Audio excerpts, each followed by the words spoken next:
Hello YouTube, I'm Riley Wadden and I just saw Spider-Man Homecoming on Saturday night. I'll give my spoiler-free review and then I'll let you know when I get into spoiler talk. Now going into the second reboot but third Spider-Man, I didn't actually feel the Spider-Man fatigue. I thought there was still a lot to do with this character, and joining the MCU was a great way to change things up. I know it might be too early to say this, but I think this is my favorite Spider-Man movie. Me and my whole theater laughed the entire movie. This was definitely the funniest Spider-Man movie. Tom Holland was born to play this character. He's a great actor, and he reacts just like how a 15-year-old would react if they had superpowers. The quips and jokes were hilarious, and it all felt so new. This actually is a Peter Parker in high school. It's not like the other movies where it's like, oh hey look, it's high school. Oh wait, he just graduated. We actually got to see Peter struggle to be Spider-Man and Peter Parker in a high school scenario. Spider-Man needs to protect the people in his neighborhood and be a good hero, while Peter has to blend in with his classmates and get all of his assignments done. So getting to see him rushing around, making sure that everything in his life is going right, was great. The situations that they put Spider-Man in is as if the writers sat in a room and said, okay, even with these great powers, what problems would he have? Minor spoiler, but an example of this is when Peter is in a neighborhood with no tall buildings, and to get to his destination, he has to just run across an open field. I was worried that Tony Stark was going to be used too much, but he was used just enough to serve his purpose and be Peter's mentor. Michael Keaton as the Vulture is probably the MCU's greatest villain yet. If there was one noticeable way that Sony helped this movie, it had to be the villain, because just like in other past Spider-Man movies, you understand where the villain's coming from, and that is clearly shown in this movie. The supporting cast was also great. Ned was super funny and really did feel like he was Peter's best friend. Karen, the AI in the Spidey suit, was great. I didn't mind that Spider-Man had a high-tech suit like Iron Man, because it still felt very close to the character. It wasn't like he suddenly had repulsor blasts or missiles, it was all web-based abilities. I didn't think that we actually saw enough of the homecoming dance to put it in the title. It's sprinkled throughout the movie, hey, come to the dance in a couple days. So when they finally get to the dance, it's like 2 minutes and that's it. So why they put it in the title, I have no clue. Unless they're doing it because Spider-Man is coming home from Sony. Yet he's not. It's shared.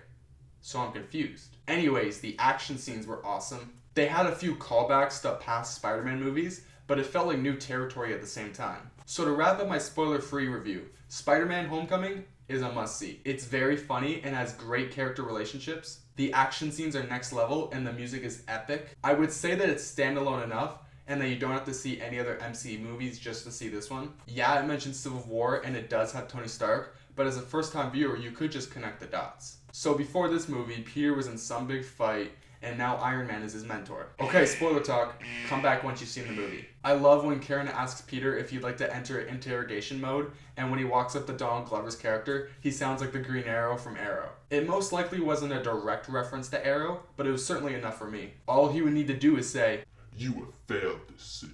The world building was so good. The guy Peter was interrogating was Aaron Davis, who in the comics has a nephew named Miles Morales, who in the Ultimate Universe becomes Spider-Man. He even mentions having a nephew in this movie. So will we see Miles? I think so. Did anyone see it coming when Peter realizes that Liz's dad is the Vulture? I was so shocked, and the next scene when Liz's mom walks in, I jumped out of my seat because I was like, what's gonna happen? Well, looks like they tricked all of us. They said that Zendaya wasn't playing Mary Jane Watson, and although that's technically right, Michelle ends up saying that her friends call her MJ. So we were all fooled. Michelle showed up every once in a while, but she didn't really do anything for the whole story. So when we finally get that reveal, I was like, oh, this is just the beginning of a complicated relationship she's gonna end up having with Peter in future movies. Near the very end of the movie, we see the Spider-Man suit that I'm guessing is supposed to be the Iron Spider suit of the MCU. The thing I was confused about is when Tony Stark is talking to Peter about that room full of reporters. Could Peter have ended up revealing his secret identity? Because Tony said that they were gonna unveil the latest member of the Avengers,